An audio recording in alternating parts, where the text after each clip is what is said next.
여러분, 혹시 이런 경험 있으십니까? 내 자식이 결혼해서 데려온 며느리인데 어느 날부터인가 우리를 사람 취급도 하지 않는 것 같은 느낌이 들 때 말입니다. 겉으로는 웃고 인사도 합니다. 하지만 말 한마디, 눈빛 하나에 이 아이가 우리를 무시하고 있구나. 그런 생각이 들 때가 있습니다. 오늘 제가 드릴 이야기는 바로 그런 며느리 이야기입니다. 처음에는 참 얌전하고 착한 줄 알았습니다. 그런데 시간이 지날수록 저와 남편을 점점 아래로 보는 게 느껴지더군요. 결국 어느 날 제가 그 며느리에게 한마디 했습니다. 그리고 그날 이후 우리 집 분위기가 완전히 달라졌습니다. 지금부터 들려드릴 이야기는 제가 직접 겪은 일입니다. 저는 서울 변두리에서 남편과 단둘이 살고 있는 평범한 주부입니다. 남편은 몇 년 전부터 건강이 좋지 않아 일을 그만두고 집에 있는 시간이 많습니다. 그래서 저는 작은 반찬 가게를 하며 살림을 꾸려가고 있습니다. 우리에게는 아들이 하나 있습니다. 어릴 때부터 말썽 한번 안 피우고 정말 착하게 자라준 아이입니다.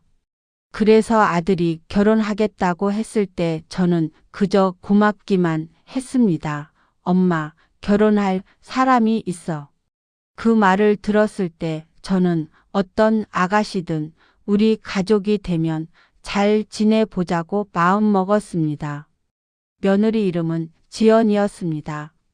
처음 만났을 때 인상도 단정하고 말도 조심스럽게 하는 괜찮은 아가씨였습니다. 어머님, 앞으로 잘 부탁드립니다. 그 말을 듣는 순간 저는 마음이 놓였습니다. 우리 아들이 좋은 사람을 만났구나. 그렇게 생각했습니다. 하지만 그 생각은 오래가지 않았습니다. 결혼 후 몇 달이 지나면서 조금씩 이상한 일이 생기기 시작했습니다. 처음에는 아주 사소한 말이었습니다. 어느 날 우리 집에 와서 밥을 먹던 날이었습니다. 제가 평소처럼 된장찌개와 몇 가지 반찬을 차려 놓았습니다. 지연이는 숟가락을 들다가 이렇게 말했습니다. 어머님, 요즘은 이렇게 짜게 먹으면 건강에 안 좋대요. 저는 웃으면서 말했습니다. 그래? 다음에는 좀 덜 짜게 해볼게. 그런데 지연이는 거기서 멈추지 않았습니다. 요즘은 다들 건강식 먹어요. 이런 반찬은 조금 올드한 것 같아요.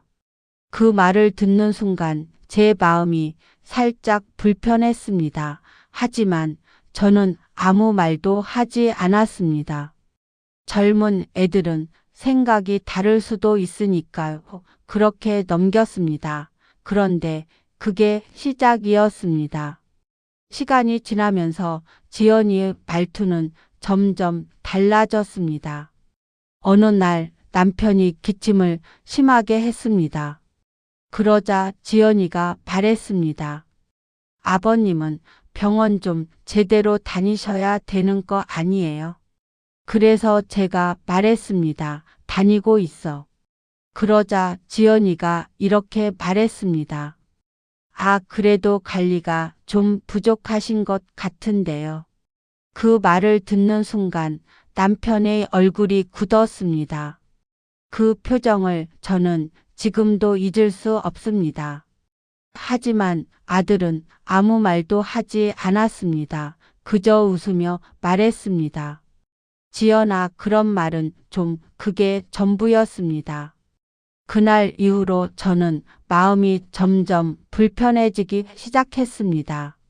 지연이는 우리 집에 올 때마다 뭔가 하나씩 지적을 했습니다. 어머님, 요즘은 이런 가구 안 써요. 이 커튼은 너무 촌스러운 것 같아요. 집을 조금 바꾸셔야 할 것 같아요. 처음에는 웃어 넘겼지만 시간이 지날수록 그 말들이 점점 마음을 찔렀습니다. 그리고 결국 그 일이 터지고 말았습니다. 그날은 아들 생일이었습니다. 저는 새벽 5시에 일어나 미역국을 끓이고 잡채와 불고기를 준비했습니다. 아들이 어릴 때부터 좋아하던 음식이었습니다. 식탁이 차려지고 아들과 지연이가 앉았습니다. 그런데 지연이가 밥상을 보더니 한숨을 쉬었습니다. 그리고 이렇게 말했습니다. 또 이런 음식이네요. 그 순간 제 손이 멈췄습니다. 그래도 저는 조용히 물었습니다. 왜? 그러자 지연이가 말했습니다. 요즘은 이런 거 잘 안 먹어요. 밖에서 먹는 게 훨씬 맛있잖아요. 그 말이 떨어지자 집안이 갑자기 조용해졌습니다. 남편도 아들도 아무 말도 하지 않았습니다. 그때 저는 처음으로 며느리 이름을 불렀습니다. 지연아, 그 아이가 저를 바라봤습니다. 저는 그 아이 눈을 똑바로 보고 조용히 말했습니다.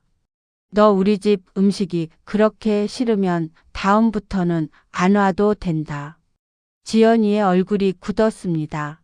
그리고 저는 그동안 마음속에 담아두었던 말을 처음으로 꺼냈습니다. 지연아, 사람이 입맛은 다 다르다. 맛없을 수도 있다. 그건 괜찮다. 잠시 숨을 고른 뒤 제가 말했습니다.